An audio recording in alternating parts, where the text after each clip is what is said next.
ఆంధ్రప్రదేశ్‌లోని ఒక అత్యంత తీవ్రమైన విషాదం.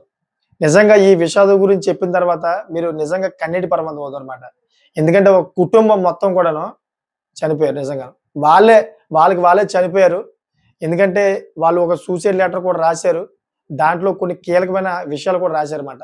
వాళ్ళు ఎందుకు ఇటువంటి సంచలనమైన నిర్ణయం తీసుకున్నారు? ఆ లెటర్‌లోని ఏమి అన్న కీలకమైన విషయాలు రాశారనే విషయాలు ప్రతిది కూడా మీకు చెప్తాను. ఎందుకంటే నేటి సొసైటీలో చాలామంది ఇటువంటి కఠినమైన నిర్ణయాలు తీసుకుంటా ఉన్నారు. ఎందుకంటే ఈ ఫైనాన్షియల్ అవ్వచ్చు లేదా ఇంకేదైనా అవ్వచ్చు. కానీ వీళ్ళ మ్యాటర్ అయితే ఫైనాన్షియల్ కాదు. వీళ్ళు ఫైనాన్షియల్‌గా వెల్ సెటిల్డ్ మాట. నిజంగా వీళ్ళు చనిపోయిన ప్రవర్తన చూస్తుంటే ఒక వింతగా అనిపిస్తుందన్నమాట. ఒక వింత ఘటనగా అనిపిస్తుందన్నమాట. అసలు ఎక్కడ చనిపోయారు ఆంధ్రప్రదేశ్‌లోని? ఎందుకు? అనే విషయాలు ప్రతిది కూడా మీకు క్లియర్ కట్‌గా అయితే point to point, pin to pin చెప్తాను.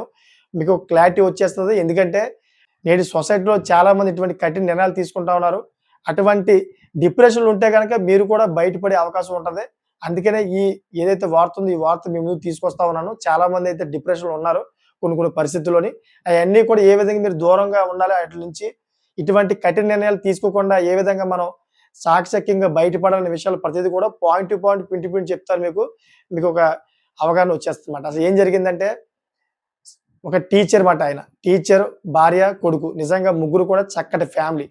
టీచర్ అంటేనే మీకు అర్థమైపోయి ఉంటది. ఎందుకంటే టీచర్స్‌కే జీతాలు చాలా ఎక్కువ. మరి అటువంటి వ్యక్తి వెళ్ళని షెడ్యూలే కదా! బ్యాంక్ బ్యాలెన్స్ కూడా బాగా ఎక్కువగా ఉంది. అంతే కాకుండా పొలాలు కూడా కొన్నాడు చక్కగాను. రీసెంట్‌లీగా ఆయన రిటైర్మెంట్ అయ్యాడమాట. ఆయన సర్వీస్‌లోని వచ్చిన డబ్బంతా కూడా ఆయనదే కదా! ఒకడే కొడుకు. చక్కగా డబ్బు కూడా పెద్దగా ఖర్చు చేసే వ్యక్తులు కాదు. ఎందుకంటే టీచర్స్ కాబట్టి పెద్దగా ఈ స్టైల్ అని, గీల్ అని ఉండవమాట. చాలా చక్కగా పద్ధతిగా ఉంటారు టీచర్సు. తక్కువ ఖర్చు చేస్తారన్నమాట. సో, ఇటు వెళ్ళని షెడ్యూల్డ్ ఒకేసారి వాళ్ళ ఇంట్లోని ముగ్గురు కూడా ఉరేసుకొని చచ్చిపోయారు. ఈ ముగ్గురు కూడా ఉరేసుకొని చచ్చిపోయే విధానం కూడా చాలా వింతగా ఉందన్నమాట. ఆ వింత ఏంటన్నదే మీరు వీడియో చూస్తా ఉంటే మీకు చెప్తే మీకు అర్థమవుద్ది. సో, ఎప్పుడైతే ఈళ్ళు ముగ్గురు కూడా చనిపోయారో, తన యొక్క ఎవరైతే టీచర్ ఉన్నారో టీచర్ సోదరి వచ్చిందన్నమాట. ఎందుకొచ్చిందంటే, ఆ ముందుటి రోజు ఫోను చేసి, "మాకు మామిడికాయలంటే చాలా ఇష్టం అమ్మ. కొంచెం తీసుకురా" అని చెప్పేసి వాళ్ళ చెల్లికి చెప్పాడంట. ఎందుకంటే ఇదంతా కూడా ప్రీ ప్లాన్‌గా చెప్పినట్టు అనిపిస్తుంది నాకు. ఎప్పుడైతే ఇలా చెప్పాడో, పాపం మా అన్నయ్య ఎప్పుడు కూడా అడగడు. నోరిడిసి అడిగాడని చెప్పేసి మామిడి పళ్ళు గట్ట వాళ్ళ ఊరు నుంచి తీసుకొచ్చింది. తీసుకొచ్చి కిటికీలన్నీ కూడా ఓపెన్ చేసి చూస్తే ఒకేసారి ముగ్గురు కూడా ఉరితాడుకి వేలాడుతా ఉన్నారన్నమాట. ఒకేసారి అలా చూడడంతోటి భయభ్రాంతులకు గురయ్యి, స్థానికులందరూ కూడా అక్కడ అలర్ట్ చేసింది ఆవిడ పాపం. అలర్ట్ చేసి మొత్తం బంధువులందరూ కూడా ఫోను చేసి, "ఈ విధంగా జరిగింది. తొందరగా రండి" అని చెప్పేసి అందరూ పిలిచి, వచ్చి చూసేటప్పటికి నిజంగాను అక్కడ ఒక వింతగా అనిపించిందన్నమాట. వాళ్ళు చనిపోయే విధానం. ఏ విధంగా అంటే ముగ్గురు కూడాను, ముగ్గురు కాళ్ళు కూడా తాళ్ళతో కట్టేసి, చేతులు కూడా తాళ్ళతో కట్టేసి ఉన్నాయన్నమాట. ఈళ్ళు ముగ్గురు కూడా చనిపోయిన విధానం ఈ విధంగా ఉంది. సో, చూడ్డానికి నిజంగా వీళ్ళే చనిపోయారా? లేకపోతే ఎవరైనా చంపేసారనే విధంగా అయితే అనిపిస్తదన్నమాట.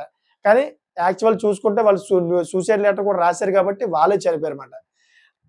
సో, సూసైడ్ లెటర్‌లో ఏం రాసారో తెలుసా మీకు? నిజంగానే ఒక సంచలనమైన విషయాలు రాసారన్నమాట. మేము జీవితంలోనే మానసికంగా అయితే కృంగిపోయాము. బలహీనంగా అయిపోయాము. మా దగ్గర బలం లేదు. దానివల్ల మేము కృంగిపోయాం. నా కొడుకు మేము చనిపోయిన తర్వాత నా కొడుకు బతుకుతాడో లేదో అని చెప్పేసి 26 సంవత్సరాలు నా కొడుకుని కూడా తీసుకెళ్ళిపోతుందని చెప్పేసి దాంట్లో రాశారు. అలా కాకుండా మళ్ళీ ఏం రాశారు? నా ఆస్తి ఏదైతే ఉందో ఆస్తి అంతా కూడాను ఏదైతే రెడ్ క్రాస్ ఉందో రెడ్ క్రాస్‌కి కొంచెం అయితే రాస్తున్నాను. దాని తర్వాత నా సోదరి అకౌంట్‌లో కొన్ని డబ్బులు వేశాను మా అంత్యక్రియల కోసమని.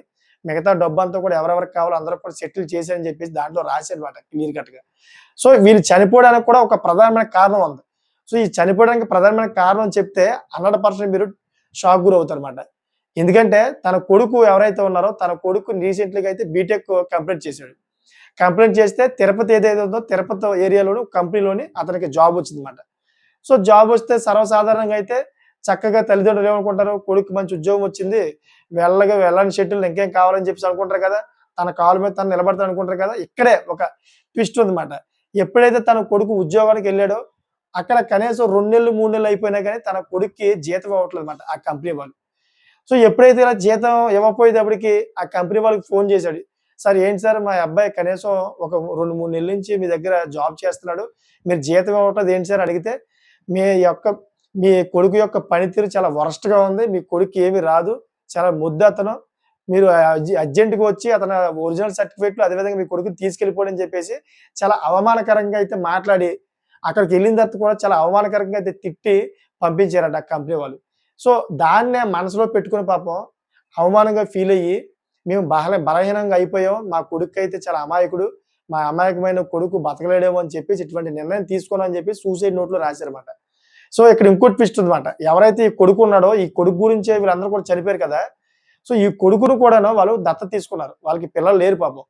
ఏదైతే టీచర్‌గా ఇతనికి ఉద్యోగం వచ్చిందో తర్వాత పెళ్లి చేసుకున్నాడో చాన్నాళ్ళ వాళ్ళకి పిల్లలు కలగకపోవడంతోటి డాక్టర్ కూడా చెప్పారన్నమాట. మీ ఇద్దరికి కూడా పిల్లలు కలగరు అని చెప్పి. సో, అప్పుడు వాళ్ళు చక్కగా ఒక బాబునైతే దత్తత తీసుకొని పెంచుకుంటా ఉన్నారు. సో, ఇలా పెంచుకున్న క్రమంలోనే ఆ బాబు మీదైతే విపరీతమైన ప్రేమ పెంచేసుకున్నారన్నమాట. ఎంత ప్రేమ అంటే నిజంగాను సొంత కొడుకు కంటే ఎక్కువ ప్రేమ పెంచుకున్నారు. రక్తం పంచుకున్న కొడుకులాగా అయితే మొత్తం ఇద్దరు భార్యాభర్తలు కూడా ఫీల్ అవుతూ అతన్ని పెంచారన్నమాట నిజంగాను.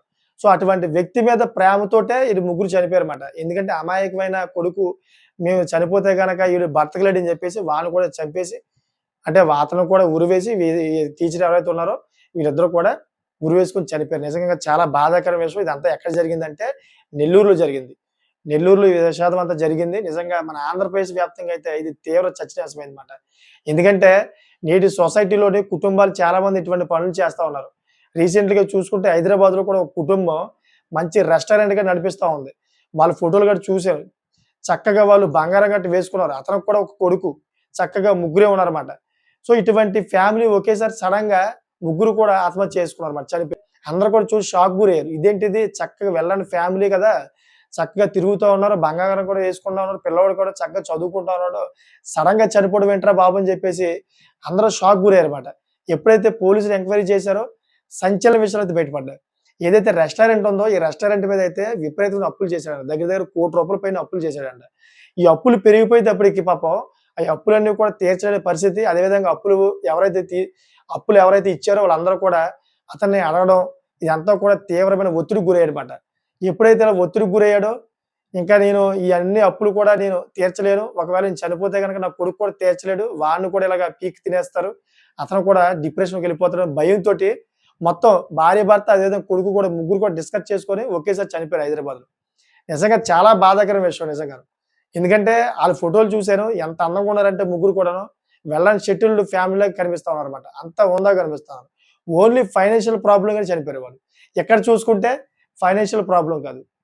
వాళ్ళు బలహీనం అయిపోయామని చెప్పేసి అదేవిధంగా కొడుకు అమాయకంగా ఉన్నాడని చెప్పేసి మా వయసు 60 దాటేసింది. తర్వాత మేము చనిపోతే గనక కొడుకుని చూసుకునే వాళ్ళు ఎవరు ఉండరని ఒంటరివాడు అయిపోతాడని అతను కూడా చంపేశారు. చూడండి రకరకాల కారణాలతోటి కుటుంబాలు ఆత్మహత్యలు చేసుకుంటూ ఉన్నాయి. నిజంగా డిప్రెషన్‌లోకి వెళ్ళిపోతా ఉన్నారు. సో, ఈ వీడియో చేయడానికి ప్రధానమైన ఒక కారణం ఉంది. ఆ కారణం ఏంటంటే చాలా మంది సొసైటీలో ఇటువంటి నిర్ణయాలు తీసుకుంటా ఉన్నారు. దయచేసి ప్రతి ఒక్కరు కూడా కొన్ని ఇంపార్టెంట్ పాయింట్స్ చెప్తారన్నమాట. ఏదైతే మీరు ఒత్తిడికి గురవుతా ఉన్నారో ఇటువంటి ఒత్తిడి నుంచి బయటికి రావడానికి కొన్ని ఇంపార్టెంట్ పాయింట్స్ చెప్తాను. అయి మీరు వినండి. వినడం వల్ల అయితే ఎంతో కొంత మీరు డిప్రెషన్ నుంచి బయటకొచ్చే అవకాశం ఉంటుంది. సో, మీరు ఇటువంటి డిప్రెషన్ లోనైతే గనక 100% మీరేంటంటే ఎవరైతే మీ రిలేషన్ ఉంటారో మీ రిలేషన్‌కి ఇటువంటి కష్ట సుఖాలు పంచుకోండి. మీకు ఈ సిగ్గు అనిపిస్తే గనక సిగ్గుని పక్కన పెట్టి మీ స్నేహితులు ఎవరైతే ఉన్నారో స్నేహితులు లేదా మీ బంధుమిత్రులు అందరితో కూడా మీరు పంచుకోండి. ఇలా జరుగుతోంది ఏం చేయాలని చెప్పేసి. ఎప్పుడైతే మీ మనసులో ఈ బాధ ఉందో ఈ బాధ అంతా కూడా వేరే వాళ్ళతో చెప్తే ఆ భారం అంతా దిగిపోద్దన్నమాట. ఇలా కూడా మీ డిప్రెషన్ కొంచెం తగ్గుద్ది. సో, ఈ పరంగా కూడా మనం దాని నుంచి డిప్రెషన్ నుంచి తప్పించుకునే అవకాశం ఉంటదన్నమాట.